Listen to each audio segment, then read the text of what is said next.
श्री स्वामी समर्थ. जय जय स्वामी समर्थ. नमस्कार भक्तांनो, श्री स्वामी समर्थ.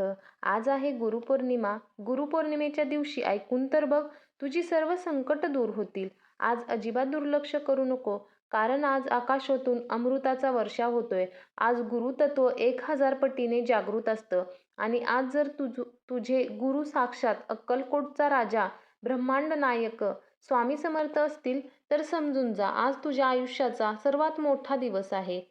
व्हिडिओ शेवटपर्यंत बघ, कारण शेवटी मी तुला असा स्वामींचा एक गुप्त मंत्र देणार आहे, जो आजच्या दिवशी 21 वेळा म्हटल्याने 12 ज्योतिर्लिंगाचे पुण्य मिळते. गुरु म्हणजे काय आहे माहीत आहे का? गुरु म्हणजे जळत्या वाळवंटात गार पाण्याचा झरा.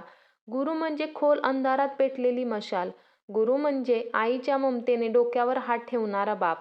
आपण जन्माला आलो तेव्हा आई वडील गुरु, शाळेत गेलो तेव्हा शिक्षक गुरु, पण जेव्हा आयुष्य कोसळतं तेव्हा खरा गुरु समोर येतो. आणि कलियुगात तो खरा गुरु आहे श्री स्वामी समर्थ. स्वामी 3 वेळा आले. पहिल्यांदा नृसिंह सरस्वती, दुसऱ्यांदा माणिक प्रभू आणि तिसऱ्यांदा अक्कलकोटला स्वामी समर्थ म्हणून. त्यांचं एकच वाक्य आहे, भिवू नकोस, मी तुझ्या पाठीशी आहे. ही 5 शब्द म्हणजे काळाचाही बाप आहे. कथा आहे अक्कलकोटच्या भिकारी आणि अन्नाची परडी. अक्कलकोटमध्ये एक म्हातारा भिकारी होता. 3 दिवसांपासून उपाशी होता. तो रडत होता. स्वामींकडे गेला. स्वामींनी फक्त त्याच्या डोक्यावरून हात ठेवला आणि म्हणाले, जा बेटा, आजपासून तुला कधीच भूक लागणार नाही. दुसऱ्या दिवशीपासून रोज सकाळी त्याच्या दारात गरम अन्नाची परडी यायची.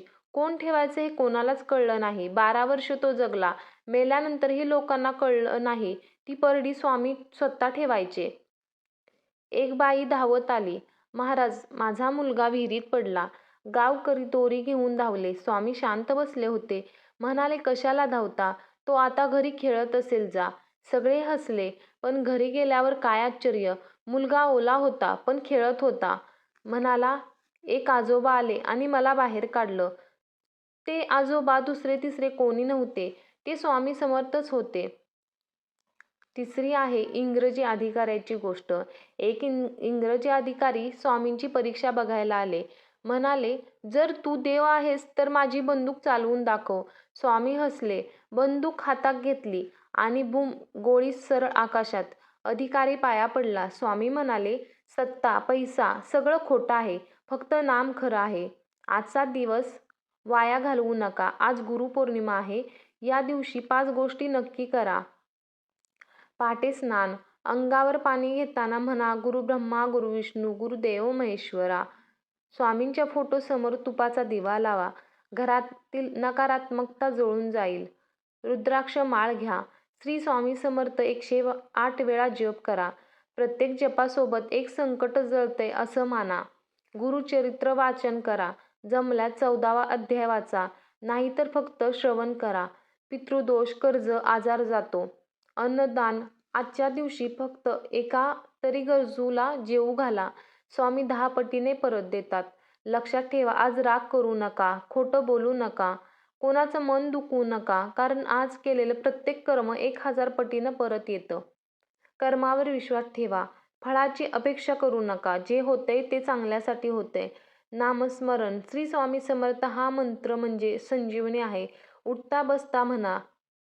अहंकार सोडा. मी केलं म्हणणं बंद करा. स्वामींनी करून घेतलं म्हणा. सगळ्यात देव बघा. निंदा, तिरस्कार करू नका. अर्धवट श्रद्धेने स्वामी पण हात वर करतात. हात नेहमी वर असावा, खाली नको. संकट आलं की समजून जा, स्वामी तुमची परीक्षा घेत आहेत. तर आता शक्तिशाली गुप्त मंत्र. आता डोळे बंद करा आणि श्वास सोडा. हात जोडा आणि माझ्यासोबत 3 वेळा म्हणा, ओम श्री स्वामी समर्थाय नमः. ओम श्री स्वामी समर्थाय नमः. ओम श्री स्वामी समर्थाय नमः. हा मंत्र आज 21 वेळा म्हणा. पाण्यावर 21 वेळा मंत्र म्हणून ते पाणी प्या. घरात शिंपडा. बघा 7 दिवसात चमत्कार कसा होतो. भक्तांनो, शेवटी एकच सांगेन, गुरुपौर्णिमेच्या दिवशी ऐकून तर बघ, तुझी सर्व संकट दूर होतील. आज अजिबात दुर्लक्ष करू नको. स्वामी म्हणतात, मी आहे, मग काळजी कशाला. जर व्हिडिओनं तुमच्या मनाला स्पर्श केला असेल तर कमेंटमध्ये लिहा, श्री स्वामी समर्थ. आणि चॅनेलला सबस्क्राईब करा. त्या शेजारचे जे बेल आयकॉन आहे तेही प्रेस करा आणि हा व्हिडिओ 5 भक्तांपर्यंत नक्की शेअर करा. तुमच्या एका शेअरने कोणाचं तरी आयुष्य बदलून जाऊ शकतं. तर पुन्हा भेटूया अशाच एका बोधासोबत. तोपर्यंत